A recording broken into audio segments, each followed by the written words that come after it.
Bringing back the series no one asked for, rating Chicago concert venues that I've been to. So, welcome to the presentation of rating Chicago concert venues that I've been to. As a reminder, if I didn't list your favorite, tell them to book my band, Valacia.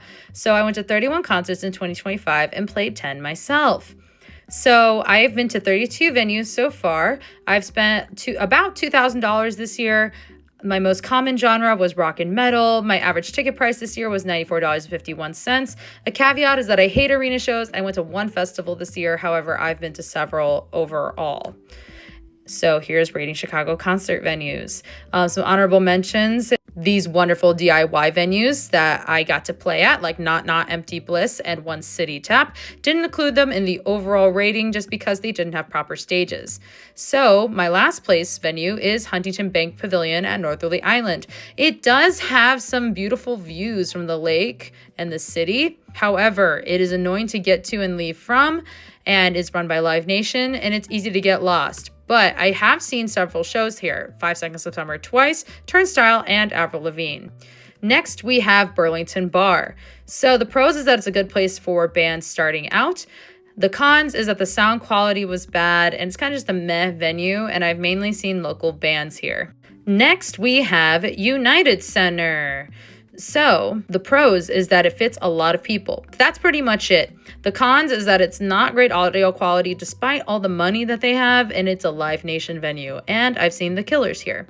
Next, we have Wrigley Field. So the pros is that it fits a lot of people. However, the food is mid, and it's not always the best views from each seat. I have seen Fall Out Boy here. Next, we have the House of Blues. I know a lot of people were really upset that I ranked it so high last year, and honestly, I agree. Pros is that it's a beautiful interior. However, the sound quality is shit. They oversell shows, but it's not big enough for a proper pit. However, I have seen Asking Alexandria here and Poppy. Next, we have UIC Credit One Arena. So the pros is that it's spacious, but that's about it, because the cons are that it has no character and it's kind of just meh. And I saw Glass Animals here. Next, we have Soldier Field. So the Soldier Field does fit the most people, I think, for any concert venue in the city. However, it has a lot of structures that obstruct the view. But I did get to see My Chem here, so that was great. Next, we have the Cubby Bear. Now, I know a lot of people are going to be upset with me about this one, but the pros is that it's very intimate, has lots of big bands get their start here, and it's bigger than it seems. However, the audio quality is lacking, and they pay the bands based on asking the audience who they're there to see. And I've mainly seen local acts here. Next, we have Credit Union One Amphitheater. So this is the one that's in Tinley Park. The pros is that there's lots of seating options and the audio quality tends to be pretty good. However, it's a huge venue that requires a lot of walking. So a lot of our disabled folks might have a hard time getting here. And it's out in the suburbs, so you need a car to get here. But I have seen the Backstreet Boys and Hailstorm and I Prevail here. Next, we have Allstate Arena. So the pros is that it fits a lot of people and the audio quality is pretty good. However, again, it's in the suburbs, so you need a car to get there. And I saw Sleep Token here earlier this year. So next we have Meat and Whiskey.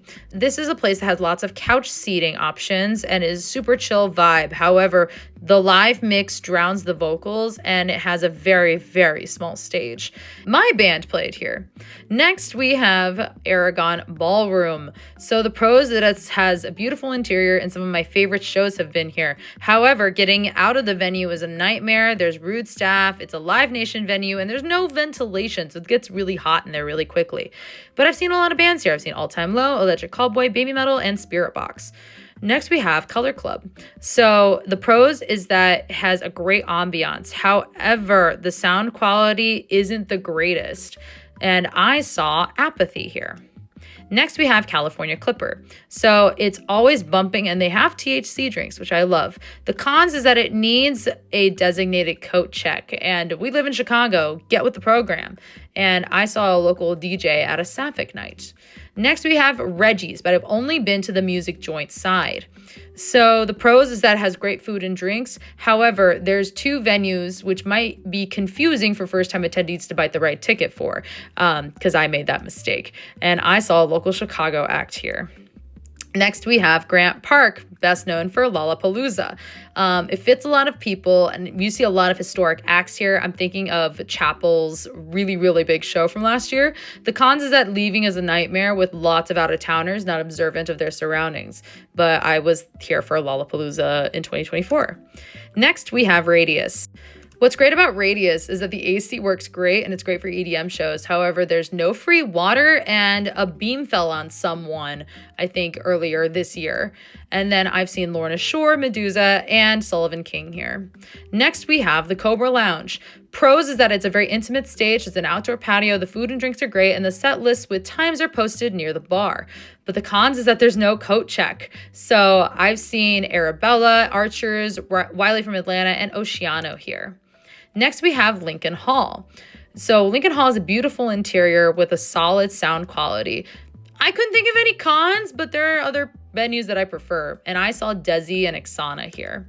Next, we have the Metro. Now, before anyone gets mad at me, it's a very historic venue and they do pop-up shows by big bands all the time. However, there are steps that go up and down everywhere, which is easy to trip. I know because I busted my knee here. And I saw Enter Shikari here. Next, we have Smart Bar. So there are solid sets and the AC is always on. However, there's minimal seating options. And I saw my friend Ariel Zatina here and other local DJs.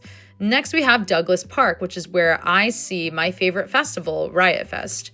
And the cons is that the festival navigation is very annoying, but I've seen Riot Fest from 2023 through this year. Next, we have Fallen Log, which unfortunately closed last month. It's very small and intimate, and the audio quality is questionable, but my band is played here, and my favorite local band, Antillion, I've also seen here. Next, we have Bottom Lounge. So the pros is that it's a great medium size and perfect for meeting the bands. However, the floor is dangerously slippery when it's wet. And I've seen Attila, Subradio, and No Offense here. Next, we have Sub T. So there are two stages. It has great live sound engineers and the upstairs options for seating and standing. However, despite the solid sound, it still could be better. And I've seen Bloom, Calva Louise, Luzma, Big Ass Truck, and my band is played here. Next, we have the Beat Kitchen. The pros is that it's small and intimate, great in sound quality. However, the staff have been accused for racially profiling attendees, so I don't know if it should be rated this high, honestly. But I've seen TX2 here, Never Ending Fall, The Talks Hards, and Ricky Lion Tones. And next, we have the Riv. So the Riv has good sound quality, but the cons is that they won't give out set lists. I've seen Tosh Sultana here, The Warning, Beartooth, and Fit for a King. Next, we have Sleeping Village. So it's small and intimate with very good sound quality. I don't really have cons for this. And I've seen Laura Jane Grace and Desi here. Next, we have Shubas. So the pros is that it's a very unique interior, good sound quality, and THC drinks. However, there aren't many cons, but I do prefer other venues, and I've seen Thunder Jackson here. Next, we have the Vic. So the pros is that some of the best sound quality in the city and the opportunities to meet the bands are endless. However, there's no coat check, even though there's a neon sign for one, and I've seen The Plotting You, Honey Revenge, and Summer School 2025 here. And next is the Salt Shed. So it has an outdoor and indoor venue with lots of activities besides the show and has fantastic sound quality. However, there is no coat check, even though they advertise one. And I've seen Tosh Sultana, Noctiluce, Lorna Shore, Sleep Token, Cave Town, and Kublai Khan TX here. And my number one spot always goes to Concord Music Hall. It has fantastic staff, easy to navigate, lots of viewing options, and a dedicated coat check.